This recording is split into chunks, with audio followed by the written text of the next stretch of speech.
فاسألوا أهل الذكر إن كنتم لا تعلمون.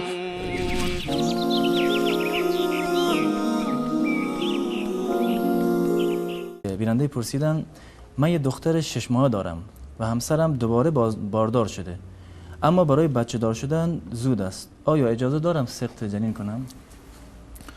سقط جنین یک امری هست که محرم هست و حلال هست، منتها پیشگیری رو رسول الله صلی الله علیه و آله اجازه داده. پیشگیری اگر باشه برای عدم انجاب یا عدم بارداری باشه، بنابر تا یک زمان مشخصی رو از جانب رسول الله صلی الله علیه و آله این اجازهش هست و در روایت اومده که اصحاب اومدن پیش رسول الله صلی الله علیه و آله گفتن ما کنیزکانی داریم، نمیخوایم که باردار بشوند، فقط کنیزمون باشند. رسول الله صلی الله علیه و آله فرمودند آیا میخواستن، گفتن ما عزل بکنیم، یعنی جلوگیری طبیعی بکنیم که این کنیزا باردار نشوند. رسول الله فرمودند که شما جلوگیری بکنید، اون چیزی که مقدر شده خداوند متعال اونو میآفریند. یعنی با وجود این که شما این تدابیر رو به کار ببرید، اما اگه فرزندی که خدا مقدر کرده خداوند متعال اونو خلق میکند. مثل این موردی که بیننده سوال کردند که بعد از 6 ماه دوباره خانمشون باردار شدن، به دلیل این که بعد از 6 ماه، بعد از 9 ماه، بعد از 1 سال یا کمتر از 2 سال خانمشون باردار شده، این دلیلی برای سقط جنین نیست و به هیچ صورت اون چیزی جایز